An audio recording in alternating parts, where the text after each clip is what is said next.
Halo guys, welcome back again to my channel bersama saya Hansen di sini dan seperti biasanya setiap harinya saya akan buatkan video seputar cryptocurrency. So bagi kalian yang tertarik seputar cryptocurrency boleh aja langsung bantu saya like dan juga subscribe. Jangan lupa juga untuk hidupkan lonceng notifikasinya supaya kalian gak ketinggalan update terbaru seputar cryptocurrency. Oke, pada hari ini guys kembali kita akan bahas seputaran Bitcoin. Dan banyak sekali berita-berita besar yang hari ini dirilis, jadi pastikan kalian stay tune terus sampai akhir video. Namun sebelum itu, kita bakalan bahas dari CoinMarketCap terlebih dahulu. Per hari ini, secara global, market cap crypto berada di angka 979 billion dollar, atau turun sekitar 1,34%. Nah, Bitcoin sendiri di angka 20.100, Ethereum 1557, BNB 278, XRP 0,32, Cardano 0,44, Solana 31, dan Dogecoin ada di urutan ke-10 dengan harga 0,061 dolar. So, per hari ini kita melihat market rata-rata dalam keadaan merah, penurunannya ranging antara 1, sekian persen hingga kurang lebih 3%. So, itu adalah outlook sementara dari beberapa top coin yang ada. Sekarang kita masuk dulu ke beberapa berita dan data terbaru hari ini.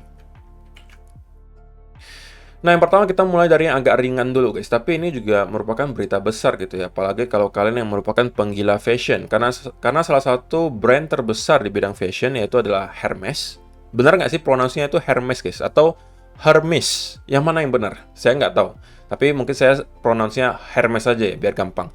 Reveals plans for metaverse fashion shows, crypto, and NFTs. Jadi mereka juga nggak mau ketinggalan nih, guys. Oke? Brand Hermes nggak mau ketinggalan juga, mereka sudah planning atau merencanakan untuk membuat beberapa hal ini. Disampaikan oleh Mike Kondodis. Luxury brand Hermes has filed a trademark application for its name claiming plans to expand into NFTs plus virtual currency, crypto plus NFT trading, virtual good marketplace, virtual clothing, footwear, and fashion shows. Jadi nanti kemungkinan gitu ya, kalian bakalan bisa membeli NFT pertama dari Hermes. Kemudian di sini juga disebutkan virtual currency. Apakah mereka juga akan membuat token sendiri untuk mungkin ya tokennya bisa kalian gunakan untuk membeli NFT-nya, untuk membeli misalnya nanti produk-produk dari Hermes itu sendiri, ya kita nggak tahu. Cuman untuk sementara ini adalah info yang disampaikan. Dan tentunya ini adalah sebuah gebrakan yang juga besar juga guys. Kita melihat brand-brand besar sekarang mulai juga masuk ke dunia blockchain. Baik itu melalui membuat token sendiri, atau masuk melalui NFT, ada juga yang masuk ke mungkin bidang gaming, play to earn, banyak sekali bidang-bidang yang bisa dimasuki oleh brand-brand besar ini. Dan hari ini kita dapatnya dari Hermes. Sekali lagi guys, hampir setiap minggu sekarang kita mendapatkan berita-berita adopsi seperti ini. Oke, walaupun kita berada di bear market, kita harus selami lebih dalam guys, apa yang sebenarnya terjadi di background. Di belakang layar apa yang sedang terjadi. Kita melihat hampir setiap minggu ada berita-berita adopsi besar yang datang dari brand-brand besar juga, perusahaan-perusahaan besar dan orang-orang yang terkenal. Jadi kalau menurut pandangan saya pribadi gitu ya, itu membuat saya lebih confidence gitu terhadap masa depannya blockchain gitu ya, karena ya brand-brand besar ini juga udah start untuk masuk, sehingga menambah exposure lagi ke dunia blockchain, khususnya cryptocurrency gitu ya. Jadi itu adalah yang pertama.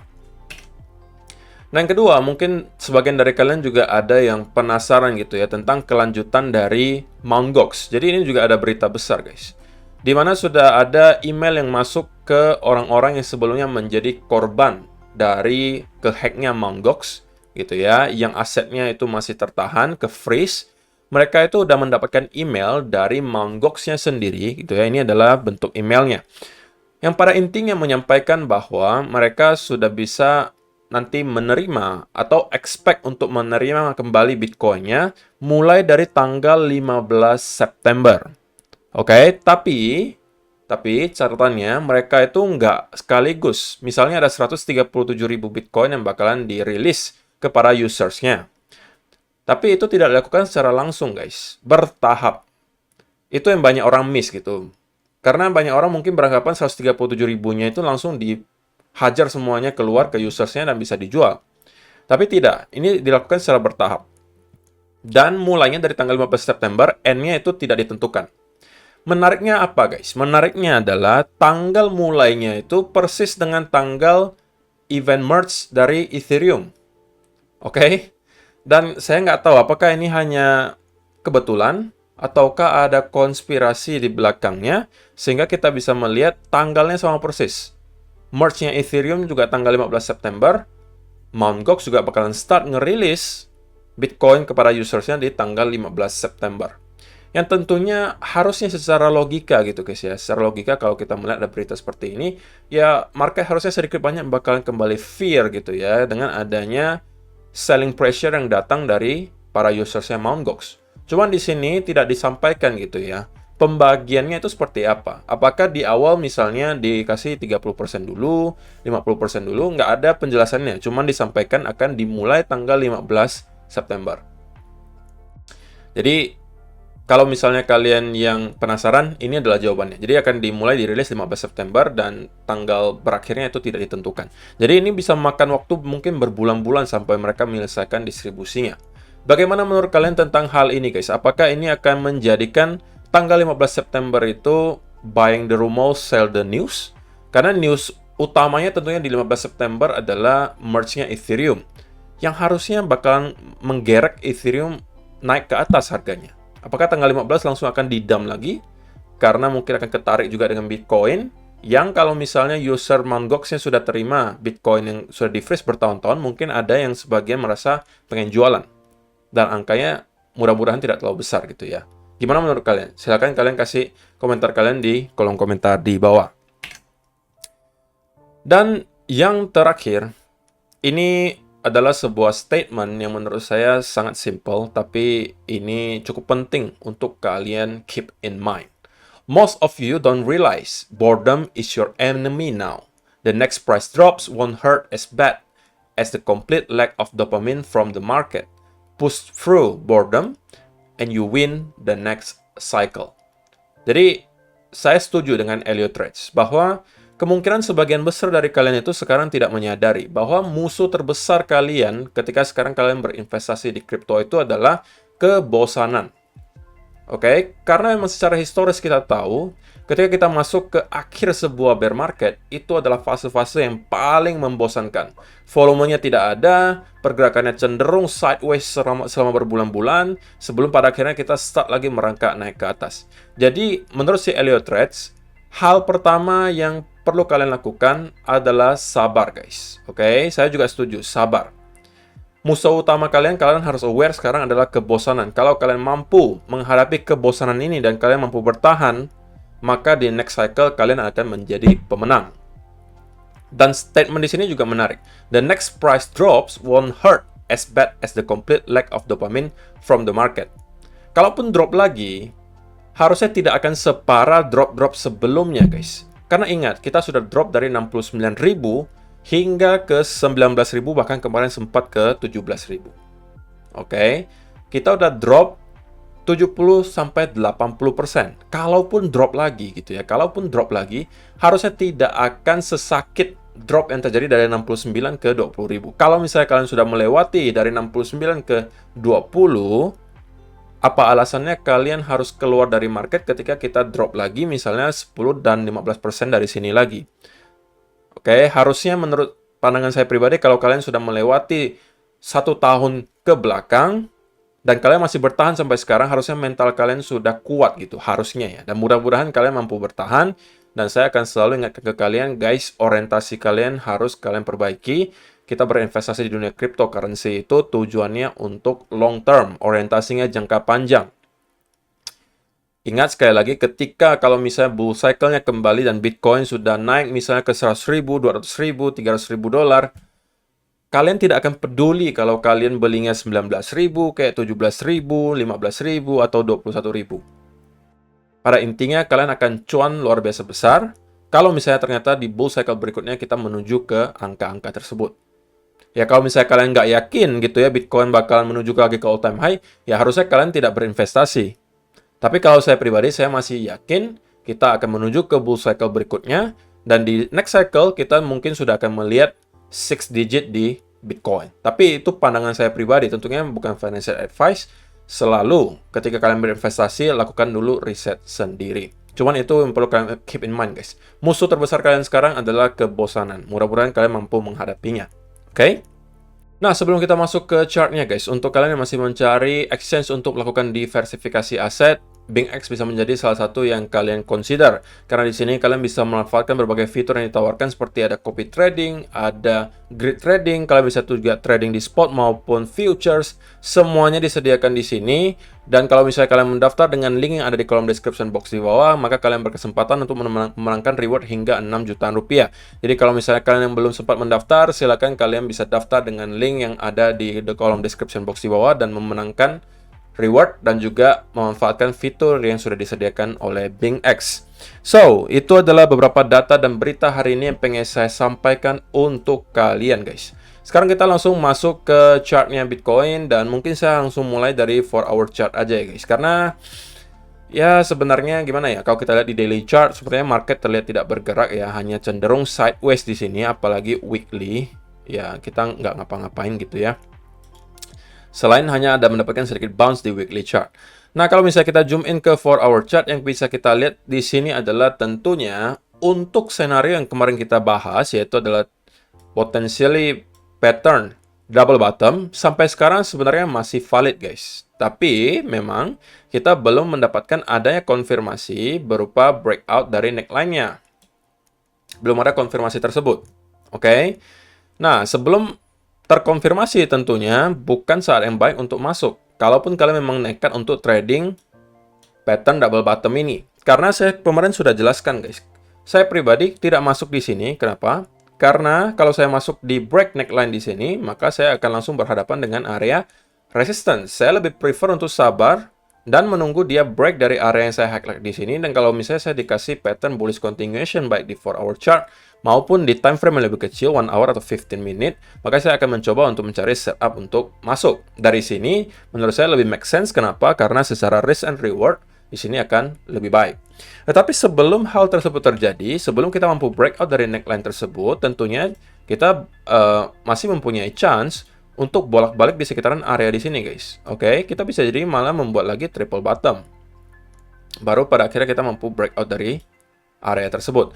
Tapi untuk sementara, kalau kita lihat dari time frame kecilnya 15 minute chart, sebenarnya so far terlihat cukup baik gitu ya, cenderung lebih ke arah bullish untuk short termnya. Kenapa? Karena kalau misalnya kalian perhatikan, di sini kita membuat ada sebuah pergerakan yang cukup impulsif, kemudian ada corrective move di sini.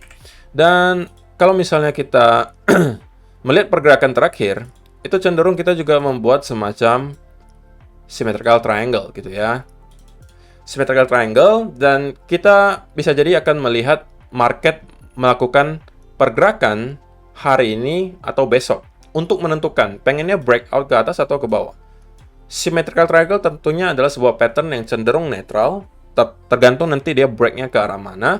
Kalau ternyata kita breakdown dari area di sini, guys, dan kemudian consolidate, maka chance-nya lebih besar adalah kita akan kembali nge-retest area low sebelumnya, yang kalau tidak mampu bertahan, tentunya kita akan menuju ke next area major support. Ini adalah area yang tentunya sangat baik gitu ya bagi saya untuk cari buy setup. Kenapa? Saya sudah jelaskan di video kemarin-kemarin. Ini adalah area major support di daily chart. Sebenarnya saya lebih harap dia ke sini dulu, guys, sebelum pada akhirnya saya cari buy setup, karena dari sini tentunya RR-nya jauh lebih besar. Oke, tapi kalau ternyata tidak gitu ya, karena sekali lagi, guys, kita hanya bisa beradaptasi terhadap apa yang market kasih ke kita.